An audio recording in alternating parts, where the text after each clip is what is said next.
चाहते हैं, सहायता करे, वचन के द्वारा हमसे बातें करे, हमारे मनों को तैयार करे और प्रार्थना का सर्वोदय बनाइए। देखिए और अनदेखिए अंधकार की शक्तियां भविष्य मसीह नाम पे बांधते हुए मुझे भी अपने आप को आपके क्रूस पर छुपा कर आपके पवित्र वचनों के द्वारा हम सबों से फिर एक बार एक नई रीति से, एक ताजे रीति से हमसे बातें करें। इस समय धन्य बनाइए। विनती और प्रार्थना हमारे उद्धार करता पवित्र मसीह के नाम से मांगते हैं, आमीन। आमीन। आमीन। जो वचन भाग हमने पढ़े हैं, हम सबको परिचित वचन है। और ये उस समय की बात है, हमारी इजरायली प्रजा मिस्र से निकलकर कनान के देश जा रहे थे।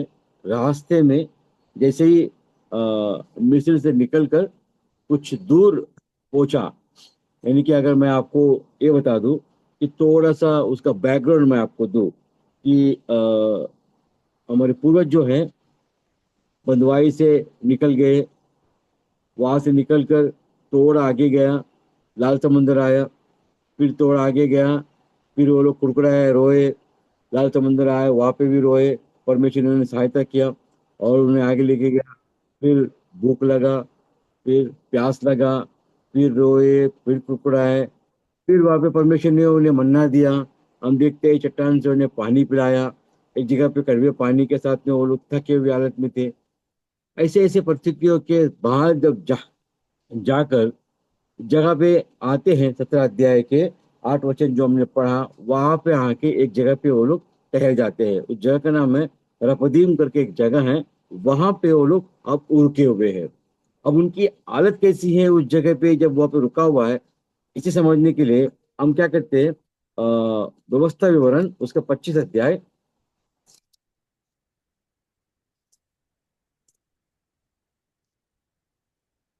17, 18, 19 को पढ़िए मेरे लिए। व्यवस्था विवरण 25 अध्याय, 17, 18 और 19, 17 और 18, बस वही। स्मरण रख कि जब तू मिस्र से निकल कर आ रहा था, तब अमालेक ने तुझसे मार्ग में क्या किया, अर्थात उनको परमेश्वर का भय न था। इस जब तू मार्ग में थका मांदा था, तब तुझ पर चढ़ाई करके जितने निर्बल होने के कारण सब के सब थे, सब से पीछे थे, उन सबों को मारा।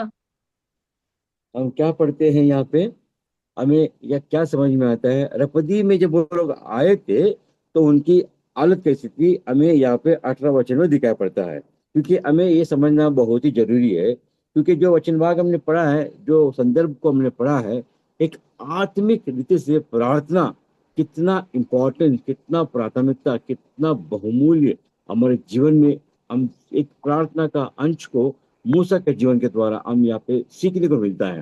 किस तरह से प्रार्थना के द्वारा अमली के ऊपर उन लोगों ने जय को पाया। यहाँ पे हम उस बात को सीखते हैं, आत्मिक युद्ध, यानी कि एक संसार के साथ में लड़ना, यानी कि अमली की, यानी कि वो लोग किसको दर्शाता है, शैतान को, यानी शरीर को, इस संसार को दर्शाता है। और इनके साथ कैसे वो लोग लड़कर आगे बढ़े, जय को पाए, यहाँ पे हम देखते हैं। अब संदर्भ ऐसा है, वो अमली की आया इनके ऊपर और इनके ऊपर लड़ने के लिए आए। और वो आदत कैसी थी और संदर्भ उनका समय कैसा था। वो लोग द्रौपदी में हम क्या पढ़ते हैं, वो लोग तका हुआ था, मार्ग में तका था और मंदा था, और तुझ पर चढ़ाई करके जितने निर्बल होने के कारण सबके पीछे पीछे थे और सबों को मारा। हम देखते हैं, इस बात को समझना होगा। हम जब निर्बल, हम जब थके हुए हालत में, हम जब निराशा में रहते हैं, तब शैतान हम पर अटैक करता है। इस बात को हमें समझना होगा। हम जब अच्छी रीति से, आत्मिक रीति से, जब बड़े उत्साह से जब हम तैयार रहते हैं, हम पढ़ते हैं ना एफएसी के पत्र 6 अध्याय में, वो क्या लिखता है कि हमेशा तुम तैयार रहो, क्योंकि शैतान को तुम नहीं देख सकते और हमें वो सर्वांग कवच को पहनकर उसके साथ हमें युद्ध करना है। और वो कैसे करना है, हमें वो सर्वांग कवच को पहन के ही हमेशा रहना है, क्योंकि हमें नहीं पता कि वो किस हाल में आएगा, किस जगह से आएगा और कैसा हम पर वार करेगा, हमें नहीं पता। इसके लिए श्रवण कवच पहनना बहुत जरूरी है। और जब हम थके हुए हालत में रहते हैं, जब हम निराशा में रहते हैं, जब हम थोड़ा सा डगमगाते हैं, शैतान उस मौके को फायदा उठाता है और फटक करके अटैक करता है। क्या लिखा है यहाँ पे, हमने पढ़ा 17 अध्याय में, तब अमलेकी आकर रपीदीम में इजराइलियों से लड़ने। कब आके लगने लगे? जब वो थका हुआ था, जब वो मंद था, जब वो निर्बल था, क्योंकि वो लोग बड़े तकलीफ के साथ उठकर वहां से आए थे। हम देखते हैं वो लोग मिस्र से निकला, बड़े तकलीफ हालत में थे, बड़ा दूर प्रयास कर कर उस जगह पहुंचा। वहां पे वो निस्सहाय परिस्थिति में था। और वहां पे हम क्या देखते हैं, अमली की उनके ऊपर युद्ध को लड़ने के लिए आता है। और उस बात को परमेश्वर कभी भी माफ नहीं किया। इसके लिए पवित्र शास्त्र में हम इस बात को देखते हैं, पीढ़ी से पीढ़ी तक हमने पढ़ा भी है। और मूसा के द्वारा परमेश्वर ने यहोशू को यह आज्ञा दिया कि अमली को हमेशा के लिए नाश कर देना। आगे चल के हम पढ़ते हैं अमरीकी के बारे में पवित्र शास्त्र में, कई बार हमने देखा। सॉल के जीवन में भी हम देखते हैं और यहोशू को भी देखते हैं।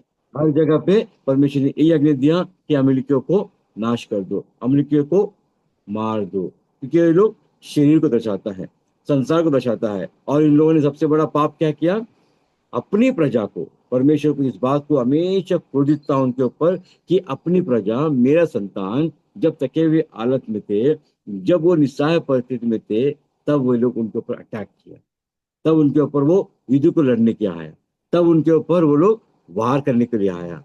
इस बात को परमेश्वर को बहुत क्रोधित था।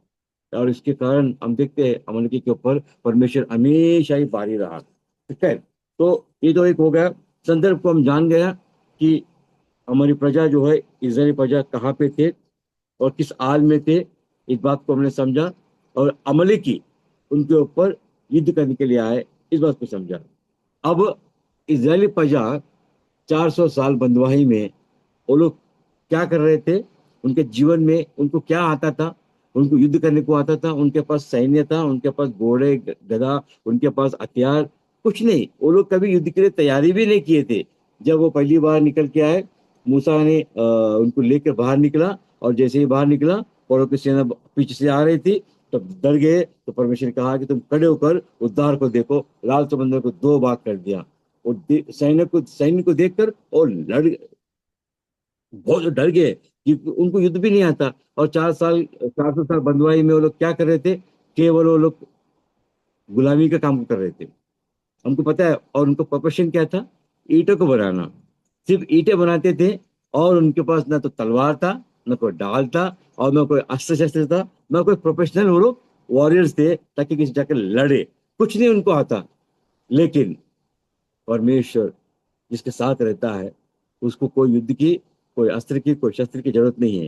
वो कहता है कि मैं, युद्ध मेरा है, मैं तुम्हारे लिए लड़ूंगा, तुम केवल खड़े होकर उस उद्धार को काम को देखो। हम क्या देखते हैं यहाँ पे, अब परिस्थिति को हमने जान लिया, परिस्थिति को हमने जाना, और अमली को हमने जाना, और हमारी प्रजा जो इजरायली है और किस हाल में वहां पे है, इस बात को हमने देखा।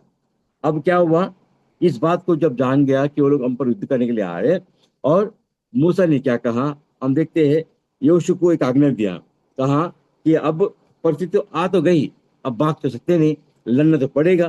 फिर मूसा ने यहोशू को बुलाया, यहोशू को बुलाकर कहता है कि तुम एक काम करो, कुछ अच्छे अच्छे योद्धाओं को तुम चुनो, उन्हें तैयार करो, और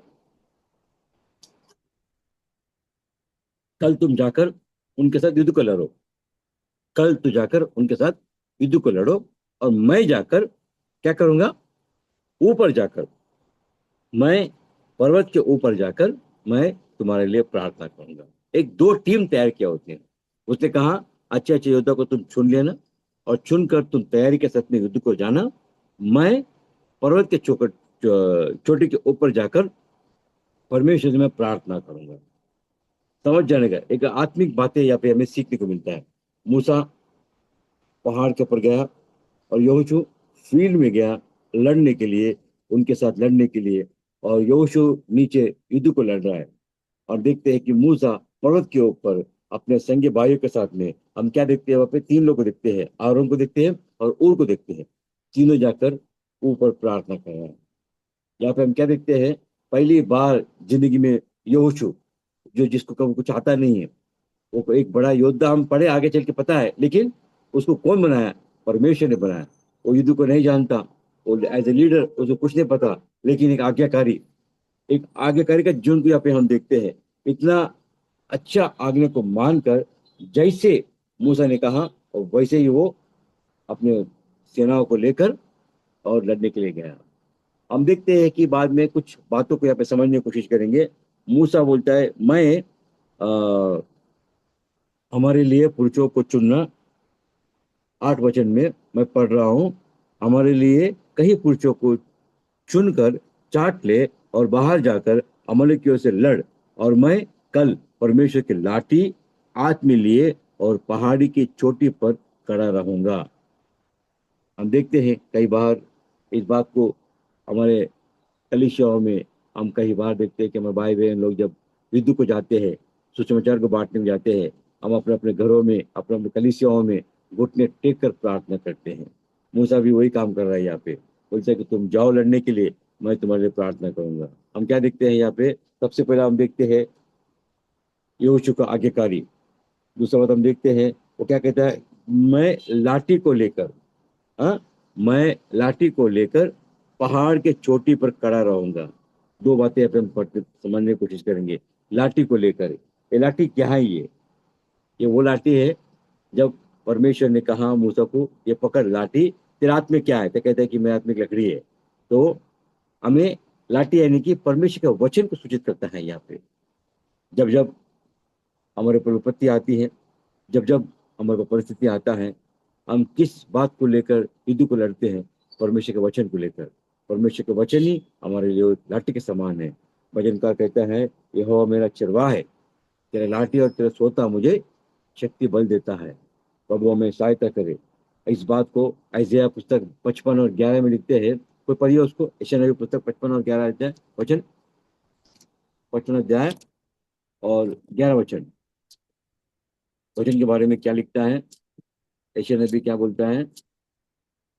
उसी प्रकार से मेरा वचन भी होगा जो मेरे हाँ, मुख से निकलता है, वह हाँ, वह ठहर कर मेरे पास न लौटेगा, परंतु हाँ। जो मेरी इच्छा है उसे वह हम्म। पूरी करेगा, और जिस काम के लिए मैंने उसको भेजा है उसे वह सफल करेगा। तो हम क्या देखते हैं? लाठी यानी कि वचन, वचन को लेकर, परमेश्वर के वचन को लेकर मूसा कहता है कि मैं ऊपर जाऊंगा। तो जो परमेश्वर क्या कहते हैं, जो वचन मेरे मुख से निकला है वो पूरा करके आएगा काम को, कभी वो लौट कर नहीं है, तभी वो लौट के आएगा। परमेश्वर का वचन सच्चा है। उसने कहा पृथ्वी आकाश टलेगी, लेकिन मेरा वचन कभी नहीं टलेगा।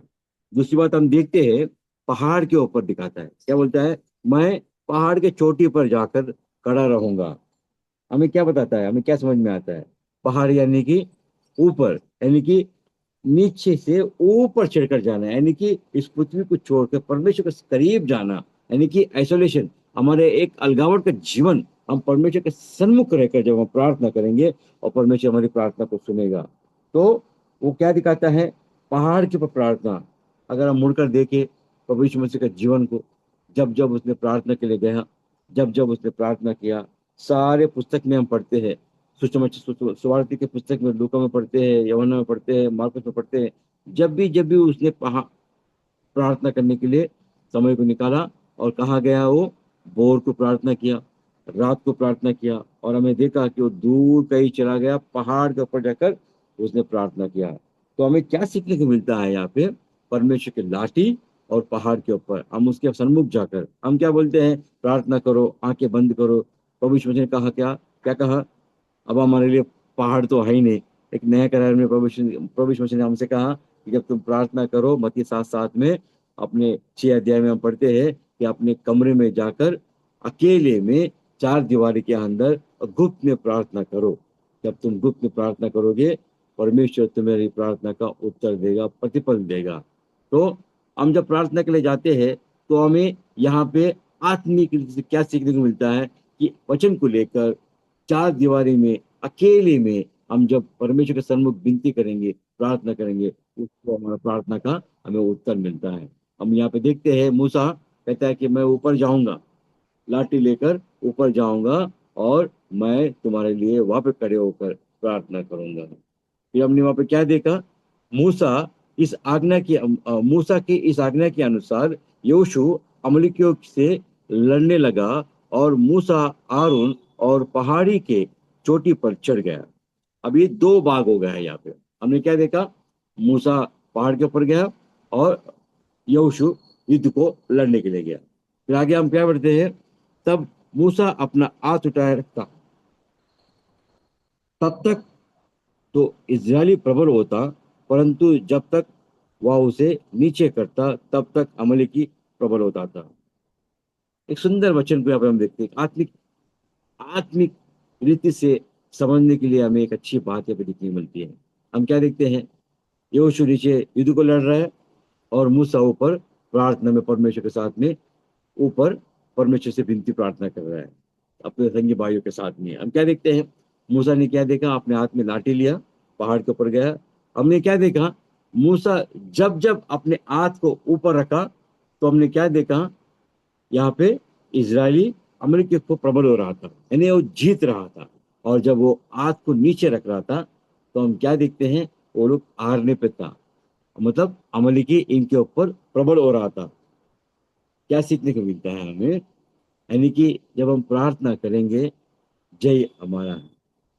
हाथ उठाकर जब हम प्रार्थना करते हैं, हाथ उठाने का मतलब हमें आत्मिक रूप से कई बातों को हमें सीखने को मिलता है।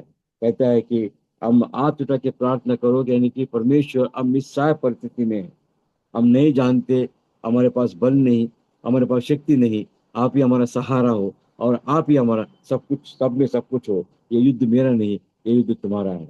जब हम परमेश्वर की इस तरह से प्रार्थना करेंगे, तो प्रभु हमारा सहायता करेगा। और निश्चय हमने देखा यहाँ पे, हमने क्या देखा? मूसा जब हाथ ऊपर कर रहा था, तो वो युद्ध को जीत रहा था, और वो जब हाथ को नीचे कर रहा था, तो हम क्या देख रहे हैं? वो युद्ध को हार रहा था। हम देखते हैं दाऊद कहता है भजन 28:2 में, मैं चट्टान के भजन 122 में हम पढ़ते हैं, मेरे को सहायता कहाँ से आएगा? मैं पर्वत की पर्वत की ओर अपने हाथ उठाकर प्रार्थना करूं, तो मेरे को सहायता कहाँ मिलेगा? मेरे को सहायता कहाँ से आएगा? वो चट्टान के ऊपर से आएगा। हमने देखा दानिय्येल के जीवन में, जब जब बबुलोन के बंधुआई में बंधा हुआ था, वो प्रार्थना कर रहा था। कैसे प्रार्थना कर रहा था? हाथ उठाकर प्रार्थना कर रहा था।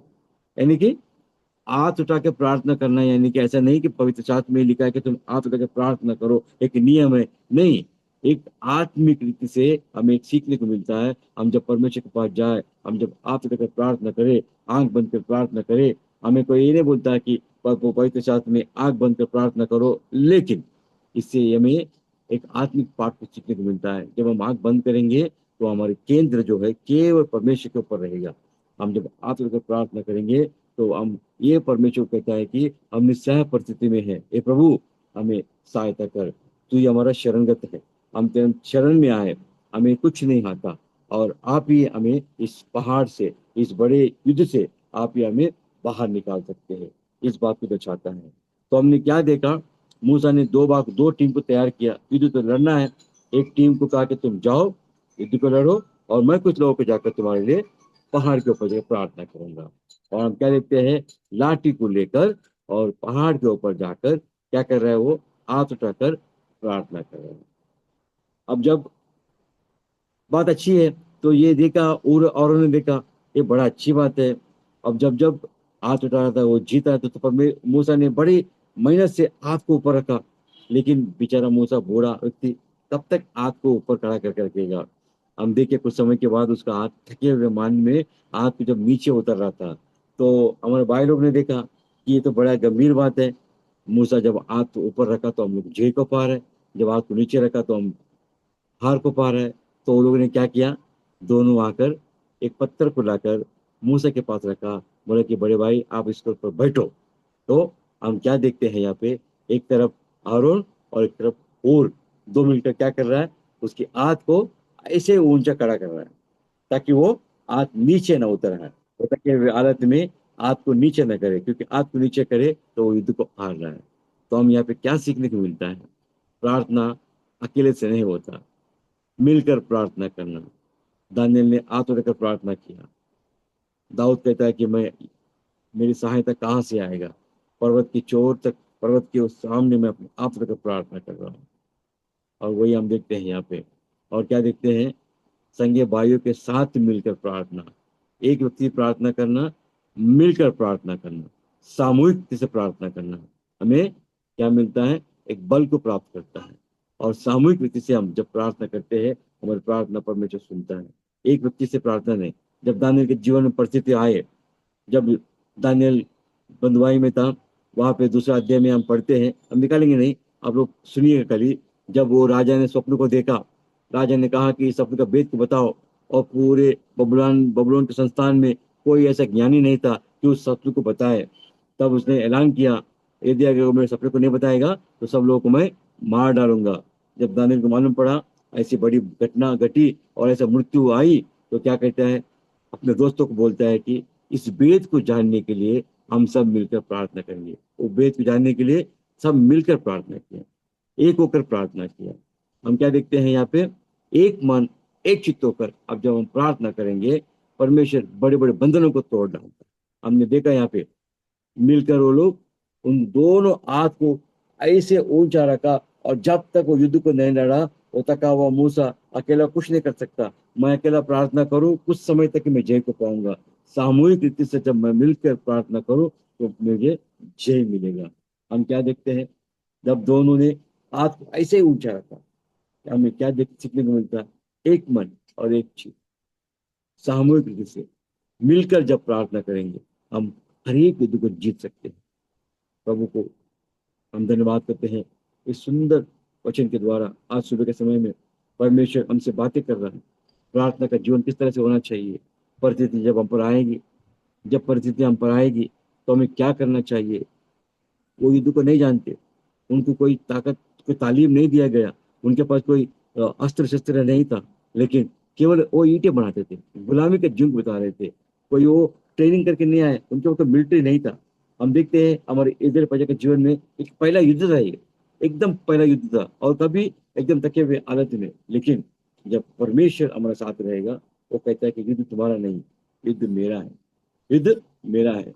एक सुंदर वचन को देखो, जब लाल समुद्र के पास आए, लाल समुद्र के पास आए और पीछे देखा कि फरो का सैन्य आ रहा है, आगे देखा हमें पार करने के लिए लाल समुद्र हमारे सामने है, दोनों के बीच में इजरायली प्रजा है, और पूरी प्रजा रो रही थी, पूरी प्रजा चिल्ला रही थी, मूसा के ऊपर भड़क रही थी, और मैं यहाँ जंगल में मरने के क्यों लेके आया।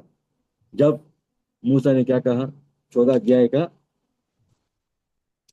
तो पढ़िए 13 वचन को, वही जी, व्यवस्था विवरण में, सॉरी, निर्गम पुस्तक में 14 अध्याय में 13 वचन को पढ़िए कोई। 14 का 13। 14 अध्याय 13 वचन, निर्गमन। मूसा ने लोगों से कहा, डरो मत, खड़े हाँ, खड़े वह उद्धार का काम देखो जो हाँ, यहोवा आज तुम्हारे लिए करेगा, क्योंकि जिन मिस्रियों को तुमने आज देखते हो उनको फिर कभी न देखोगे। 14 वचन को पढ़ी बहन, 14 वचन। यहोवा आप ही तुम्हारे लिए लड़ेगा, इसलिए हाँ, तुम चुपचाप रहो। और 15 वचन। तब यहोवा ने मूसा से कहा, तू क्यों मेरी दुहाई दे रहा है? इस्राएलियों को आज्ञा दे कि यहाँ से कूच करें। कितनी अच्छी बातें हैं, बड़ा समझने की बातें हैं ये, बड़ी गहराई की बातें हैं। जब लाल समुद्र के पास आकर खड़े हो गए, रो रहे थे, कुड़कुड़ा रहे थे, डर रहे थे, हम क्या करें, हम क्या करें। और मूसा भी डर गया, बेचारा मूसा बूढ़ा, उसे भी नहीं मालूम क्या करना है अभी, और परमेश्वर से दुहाई दे रहा है। और यहाँ क्या कह रहा है? परमेश्वर क्या बोल रहा है? तू मेरी दुहाई क्यों कर रहा है? मैं तुम्हें ऑलरेडी अपना लाठी दिया हूं, वचन तुम्हें दिया हूं, और तुम आगे बढ़ और समुद्र को पार कर। परमेश्वर ने कहा, क्या कहा? मैं तुम्हें ऑलरेडी पावर दिया हूं, मैं तुम्हें ऑलरेडी ताकत दिया हूं, मेरा वचन तुमको दिया हूं। क्यों कहता है कि तुम मुझे क्यों दुआई कर रहा है, तुम क्यों रो रहा है, तुम, ये युद्ध मेरा है, लड़, तू आगे बढ़। यो हाथ उठाकर उसने प्रार्थना, हाथ उठाया, लाठी को हाथ उठाया, तो हमने क्या देखा? हमने क्या देखा? इस संसार में आज तक ऐसा कोई काम नहीं कर सका, इस पूरी पृथ्वी में ऐसा कोई काम कभी हुआ नहीं, कभी हुआ नहीं, कभी होगा नहीं। ऐसा बड़ा काम को उसने कर दिखाया। लाठी को उठाया तो हमने क्या देखा? समुद्र दो भाग हो गया। कितनी बड़ी बात है ये। परमेश्वर कहता है कि युद्ध मेरा है, परमेश्वर ने हमें अपने वचन को दिया है, और लाठी को हमें दिया है, वो ताकत को उसने हमें दिया है, वो इस्तेमाल करना हमारा काम है। वो बोलता है कि तुम क्यों रो रहा है, तुम चल आगे बढ़, तुमको मैंने पहले से तुमको लाठी को दिया है। हम कई बार इस बात को भूल जाते हैं कि मेरा परमेश्वर क्या निकम्मा है, मेरा परमेश्वर डरा हुआ है क्या, मेरे परमेश्वर को सामर्थ नहीं है। इस बात को हम कई बार शक करते हैं। कब कब होता है ऐसी बातें? हम जब निस्सहाय परिस्थिति में रहते हैं, जब हम बलवंत रहते हैं, जब हम तैयार रहते हैं, जब हम ताकतवर वचन को पढ़कर हम वचन की मन्ना को काकर जब हम एकदम तैयार रहते हैं, तब शैतान हम पर वार नहीं करेगा। वो हम पर वार कब करेगा? हम पर तब वार करेगा हम जब निस्सहाय परिस्थिति में रहते हैं। ऑफिस में परिस्थिति हमारे पर गंभीर होता है, परिवार में समस्या जब आते हैं, हमारे मन में जब वो शंका आता है कि मैं, मुझे कौन सहायता करेगा, मैं अकेला हूँ, मैं दुखी हूँ। जैसे ही ये शंका मन में ढालकर, जैसे ही हमारे अंदर थोड़ा सा वीकनेस आ जाएगा, तुरंत हम पर वो अटैक करें। लेकिन परमेश्वर कहता है कि तुम डरो मत, युद्ध मेरा है। तो हमने क्या देखा है यहाँ पे? हमने क्या देखता है यहाँ पे? एक मन एक चित्त होकर दोनों मिलकर प्रार्थ एक मन चित्त होकर दोनों मिलकर मूसा के हाथों को ऊपर रखा, तो हमने क्या देखा? वो लोग जय को प्राप्त किया। प्रेरित की पुस्तक में हम पढ़ते हैं, पहला अध्याय 14 वचन में, निकाले नहीं, आप देखते रहिएगा। पूरी मंडली, आदि की मंडली एक मन चित्त होकर प्रार्थना किया। हमने देखा बड़ा काम हो गया। पौलुस जब जेल में बंदवाई में था, कलीसिया लवलीन होकर प्रार्थना कर रहा था, वो प्रार्थना कर ही रहा था, हमने क्या देखा? पतरस के बंधन तो टूट गया। और क्षमा करे, पौलुस ने, पतरस, हमने क्या देखा? पतरस के बंधन टूट गया और पतरस उस जगह पे पहुंच गया। जब कलीसिया मिलकर प्रार्थना करेगा, तो बड़े बड़े अचंभे अचंभे काम जो हम समझ नहीं सकते, ऐसे काम परमेश्वर करने वाले हमारे सामने। तो हमने क्या देखा आखिर में? हमने देखा जब एक बड़े चित्तों को वो लोग तीनों मिलकर जब उसकी आंख को ऊपर रखा, वो लोग जय को प्राप्त किया। फिर हमने क्या देखा वहां पे 12 वचन में? पर जब मूसा के हाथ भर गए, तब उन्होंने एक पत्थर लेकर मूसा के नीचे रख दिया, और वह उस पर बैठ गया, और आरून और ऊर एक एक अलंग में उसके हाथों को संभाले रहा, और उसके हाथ सूर्यास्त तक स्थिर रहा। और यहोशू ने अनुचरों को समेत अमलेकियों को तलवार के बल से हरा दिया। हमने क्या देखा? यहोशू, जो कभी युद्ध को नहीं जानता, जो कभी युद्ध को नहीं लड़ा, वो एक अच्छा लीडर है, किसी को पता भी नहीं, लेकिन पहली बार उन सेनाओं को लेकर, उस आज्ञाओं को मानकर, मूसा की बात सुनकर लड़ने के लिए गया। अब हम एक अच्छी बात को देखते हैं। नीचे युद्ध हो रहा है, नीचे फील्ड में लड़ाई हो रहा है, ऊपर प्रार्थना हो रहा है। इनका जय, मूसा, यहोशू लड़ रहा है, बड़े ताकत से लड़ रहा है। इनका जो कुछ भी बल है, इनका जो कुछ भी विजय है, कहाँ से आ रहा है? ऊपर से आ रहा है, क्योंकि ऊपर लोग प्रार्थना कर रहे हैं।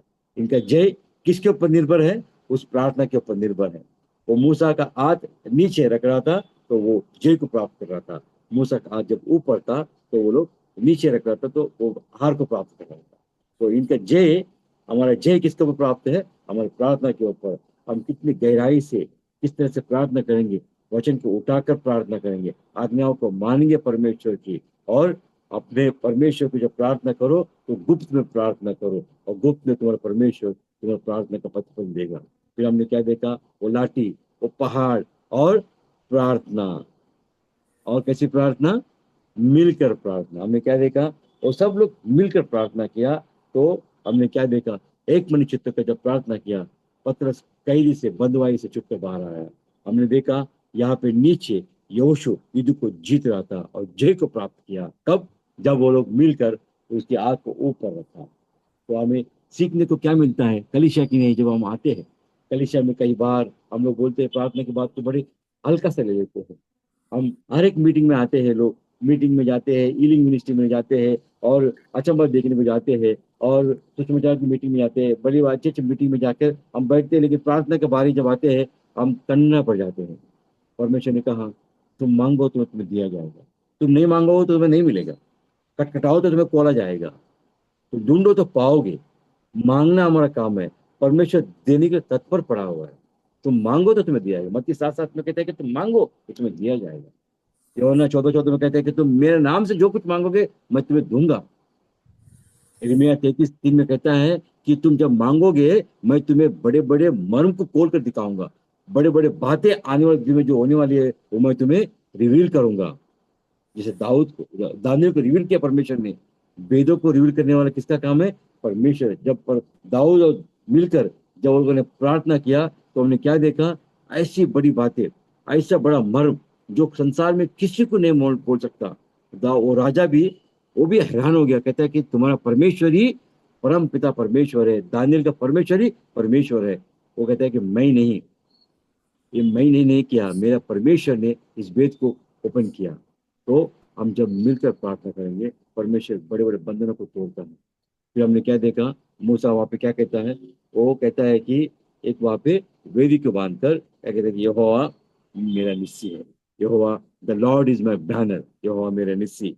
वहां पे वो वेदी को बांधकर जय को जीत लिया, और वो लोग बड़ा उत्साह को मनाते। तो हमने क्या देखा? यहोवा मेरा निस्सी है, वो मेरा प्रोटेक्टर है, वो मेरा रक्षा रखवाली करने वाला परमेश्वर है, वो मेरा सहायता करने वाला परमेश्वर है। मूसा ने वहां पे वेदी को बांधा, और वो लोग ने उज्जय को बड़े उत्साह से मनाया। तो हमें आज सुबह के समय में, हम कलीसिया की नहीं, परिवार की नहीं, व्यक्तिगत जीवन में प्रार्थना हमारे जीवन में कितना इम्पोर्टेंस है, इस छोटे से अध्याय के द्वारा, मूसा के जीवन के द्वारा, हमारे इस्राएल प्रजाओं के जीवन के द्वारा, इस बात को आज हमें सीखने को मिला।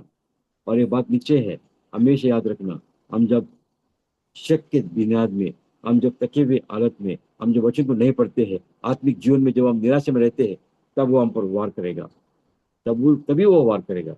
रपदी में वो लोग आए, थके हुए हालत में थे, मंद थे, निर्बल थे, वो लोग आराम कर रहे थे। इस बात को परमेश्वर ने उन्हें कभी माफ नहीं किया। पूरी चरित्र में हम देखें, जब जब मौका मिला तब तब परमेश्वर ने वो कहा कि उन्हें मार गिरा दो, पृथ्वी पे उनके नाम मिटा दो, क्योंकि परमेश्वर कभी वो माफ नहीं करता, अपने बच्चों को वो दुख देगा। नए करार में हम सब परमेश्वर के बच्चे हैं। परमेश्वर कहता है कि तुम नहीं जानते कि तुम्हारा शरीर जो है मेरा मंदिर है, और पवित्र वचन कहा ये प्रार्थना का घर है, और हमारा शरीर ही प्रार्थना का घर है, और इसे हम कभी डाकों को तूफाना बनाए, और वो हमें सहायता करे। यदि अगर वो व्यापार कर रहे थे मंदिर में, वो मैंने कहा कि तुम मेरे घर को क्या किया? डाकों का गो बना दिया। यदि अगर मेरे जीवन में प्रार्थना नहीं है, तो निश्चय वो डाकों का गोवा बन जाएगा। मेरा मन में अगर संसार आ गया, तो निश्चय है मैं परमेश्वर के घर को डाकों का घर बना दिया। और वो हमें सहायता करे। हमें इस बात को समझना होगा, इस बात को हमें दिमाग और दिल में रखना होगा। जब भी परिस्थिति से सामने आए, तो हमें क्या करना होगा? एक मन चित्त होकर सारी कलीसिया एक होकर जब प्रार्थना करेंगे, हम बड़े बड़े बंधनों को तोड़ सकते हैं। जो कभी युद्ध को नहीं लड़ा, जो कभी युद्ध को देखा नहीं, जो कभी सैन्य को देखा नहीं, केवल गुलामी के जीवन बिता रहे थे और केवल ईंटें बनाते थे, ऐसे लोगों को परमेश्वर ने जय को दिया। क्यों? केवल उसके बल के साथ कहा कि ये युद्ध तेरा नहीं, संग्राम तुम्हारा नहीं, संग्राम मेरा है, मैं लड़ूंगा तुम्हारे लिए। तुम्हें करना क्या है? केवल खड़े होकर उस बड़े बड़े उद्धार के कामों को तुम्हें कभी देखना है। तो प्रभु में सहायता करे। ऐसे ही बातों को हमारे मन में रखकर हमारी परिस्थिति कभी भी, हम हर समय तैयार रहे, हर घड़ी तैयार रहे। और हमेशा हमने इस बात को सीखा, हमारे कलीसिया में हमें इस बात को सिखाते भी है, हम करते भी है। प्रार्थना, जब हमारे भाई बहन लोग युद्ध को लड़ने जाते हैं, हम घुटने टेक कर प्रार्थना करते हैं। क्यों? तो उसका जय यहाँ पे निर्भर है। हम घुटने टेक कर प्रार्थना करें तो वहां पे जय निश्चय है। तो प्रभु हमें सहायता करे आत्मिक जीवन में, ऐसे ही बात हम सीखे, ऐसे ही प्रार्थना में हम लगातार बने रहे। प्रभु हम सबको आशीष करे, वचन को प्रभु आशीष करे। थैंक यू ब्रदर, धन्यवाद। थोड़ा सा एक अनाउंसमेंट है। हमारा भाई विक्टर करके, विजय करके, हमारा भाई विक्टर बनारस में सेवा करता है। कल रात को उनका फ़ोन आया था, तो उनको नोटिस आया हुआ है जहाँ पर सेवा करता है बनारस में के अंदर। उनका हियरिंग है, उनका आज कोर्ट में पेशी है। तो प्रार्थना करें भाई विक्टर के लिए। और कल सवेरे हमारे बीच में भाई किसान फिलिप आएंगे वचन की सेवा करने के लिए, कल के लिए भी प्रार्थना करेंगे। आइए हम प्रार्थना में जाएंगे। हमारे प्रेमी अनुग्रहकारी प्रभु, धन्यवाद देते पिता, आपने हमें सुंदर समय दिया। प्रभु जी, हमारे भाई राजभवन को हमारे बीच में ला के वचन की सेवा करने में सहायता किया। प्रभु जी आभारी हैं। प्रभु जी, आपके वचन के द्वारा आपने बातें किया, मंडली की प्रार्थना और एक मन से प्रार्थना का महत्व को आपने बताया। प्रभु जी आभारी हैं। हमारे जीवन में कितना भी बड़ा संकट समस्या क्यों ना हो प्रभु जी, लेकिन जब हम मिलकर एक मन होकर हम प्रार्थना करेंगे, तो निश्चय विजय आप हमें देने वाला प्रभु जी हैं। इसलिए एक बार फिर हमारे सारे विश्वासी भाई बहनों को प्रभु जी आपके हाथों में सौंपते हैं। प्रार्थना की महत्व, कलीसिया की प्रार्थना की अहमियत को समझते हुए हम सबको इस पे निरंतर भाग लेते हुए प्रभु जी हमें आगे बढ़ने में सहायता करें, क्योंकि समस्या अमल की हमारे जीवन में बहुत ही आएंगे प्रभुता, लेकिन हम एक होकर हम प्रार्थना करेंगे तो वो अमालिकों को आप प्रजय देने वाला प्रभु हमारे परमेश्वर हमारे साथ में है। इसीलिए आपको हृदय से धन्यवाद देते हैं प्रभु जी। हमारा भाई राजकुमार, उनके परिवार को, उनके मिनिस्ट्री को प्रभु जी नेरुल में आपके हाथ में सौंपते प्रभु जी, सहायता करें प्रभु जी। हम सबों को अपने जुटने में सहायता किया, समर्पण के साथ में सबको आशीष कीजिए प्रभु जी। और इच्छा में तो कल फिर हम इकट्ठा होंगे सुबह 6 बजे। भाई किसान फिलिप हमारे बीच में वचन के सेवा के लिए आएंगे। कल के सेवकों को भी आपके हाथ में सौंपते हुए सब बातों के लिए महिमा देते हुए प्रार्थना प्रभु यीशु मसीह के नाम से मांगते पिता सुने ग्रहण कीजिए, आमीन। यीशु मसीह का अनुग्रह, पवित्र आत्मा की सहभागिता हम सबों के साथ में आपके आगमन तक संग संग बनी रहे, आमीन। आमीन। सबको जय मसीह। सबको जय मसीह। जय मसीह भाई, जय मसीह। सबको जय मसीह। जय मसीह। जय मसीह भाई सभी को। जय मसीह। जय मसीह। जय मसीह। जय मसीह। कल 6 बजे भाई किसान फिलिप आएंगे दिल्ली से, फरीदाबाद से। सबको जय मसीह। जय मसीह।